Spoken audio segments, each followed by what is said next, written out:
दोस्तों, किसी ने सही बात कही है कि दूसरों की समस्याओं का आनंद लेना बंद कीजिए, वरना ईश्वर आपको वही गिफ्ट कर देंगे, क्योंकि भगवान वही तो गिफ्ट करते हैं जिसमें हमें आनंद आता है।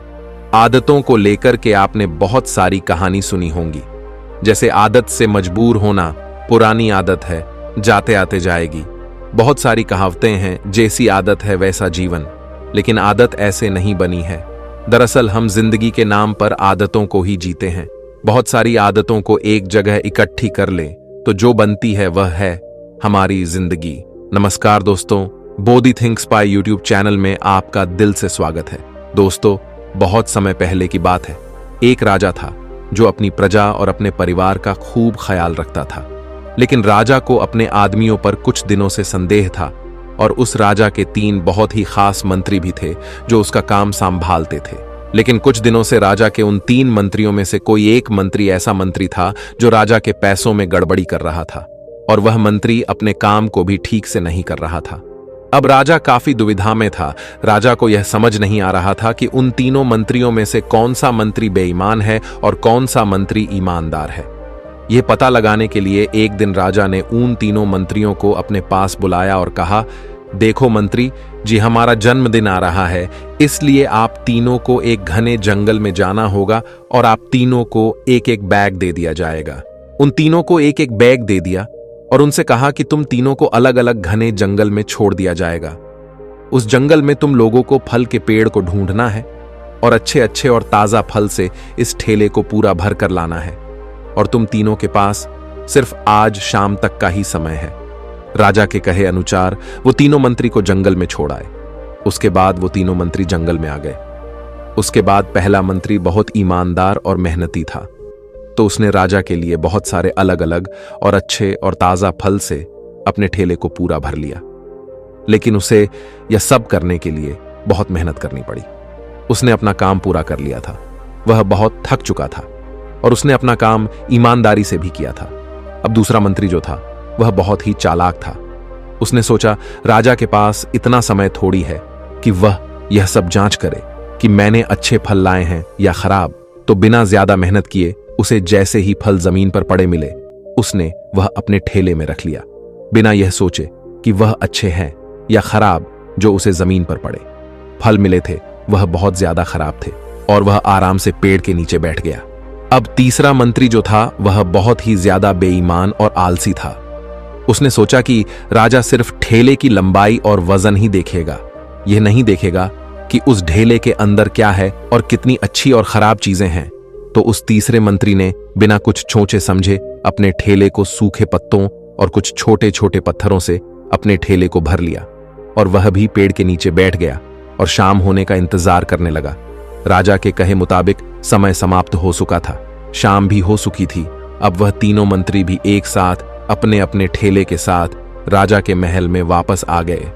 राजा ने देखा कि वह तीनों मंत्री जंगल से वापस आ गए हैं, तो राजा ने उन तीनों मंत्रियों के ठेले को खोलकर देखा नहीं कि उसके अंदर क्या क्या है, और उसने उन तीनों मंत्रियों को अलग अलग जेल में 1 महीने के लिए जेल में कैद कर दिया। राजा ने सिपाहियों को यह आदेश दिया कि इन तीनों को 1 महीने तक खाना नहीं दिया जाएगा और यह तीनों भी 1 महीने तक वही फल खाएंगे जो इन तीनों ने जंगल से अपने ठेले में भरकर लाए हैं। और उन तीनों मंत्री को राजा ने जेल में कैद कर दिया। तो जो पहला मंत्री था जिसने अपने ठेले में अच्छे और ताजा अलग अलग फल अपने ठेले में जमा किए थे, उसने जेल में 1 महीना आराम से गुजार लिए, अच्छे फल खाते हुए जो उसने खुद जमा किया था। उसके बाद जो दूसरा मंत्री था जिसने बेकार और खराब फल अपने ठेले में रखे थे, उसे वही बेकार और खराब फल 1 महीने तक खाने पड़े और वह उस जेल में ज्यादा दिनों तक टिक नहीं पाया और बाद में वह खराब फल खाने की वजह से बीमार पड़ गया और उसकी तबीयत खराब हो गई। अब जो तीसरा मंत्री था जो बहुत ही बेईमान और आलसी था, जिसने अपने ठेले में सिर्फ सूखे पत्ते और कुछ छोटे छोटे पत्थर भरे थे, क्योंकि उसके ठेले में खाने के लिए कुछ सूखे पत्ते और कुछ छोटे छोटे पत्थर ही थे, तो वह 1 महीने के लिए क्या खाता।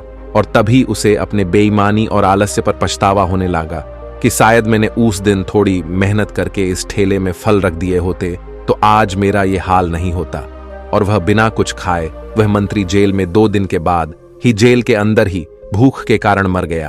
तो दोस्तों, इस कहानी से हमें यह सीख मिलती है कि हम जो आलस और बेईमानी करते हैं, बेईमानी मतलब अपने ही काम में अपना कुछ नहीं करना, अपना मन नहीं लगाना और खाली बैठे रहना, तो उससे आज तो हमें कोई फर्क नहीं पड़ता।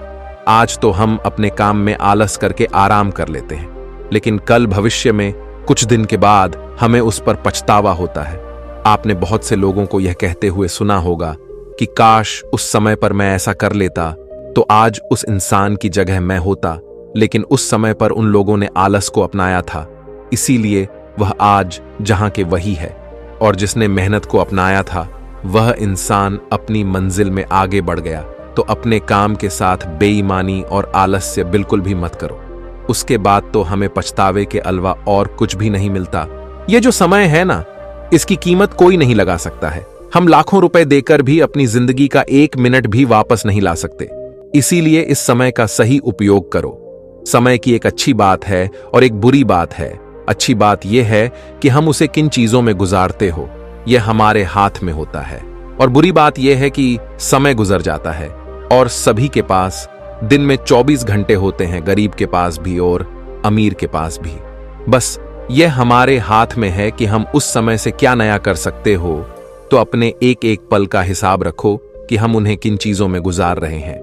तो अगर आप इस कहानी को और भी लोगों तक पहुंचाना चाहते हो तो इस वीडियो को लाइक करो ताकि वीडियो को और भी लोगों तक पहुंचाए। दोस्तों, आपने आज के इस वीडियो से क्या सीखा वह मुझे आप कमेंट में बता सकते हैं। इसी के साथ में उम्मीद है कि आपको आज की वीडियो पसंद आई होगी। तो इस वीडियो को उस इंसान को शेयर करें जिससे यह कहानी सुनने की जरूरत है, और उसी के ठीक बाद चैनल को सब्सक्राइब करें। तो चलिए फिर मिलते हैं ऐसी एक और नई वीडियो में एक नए मैसेज के साथ। तब तक के लिए अपना ख्याल रखें। धन्यवाद और नमो बुद्धाय।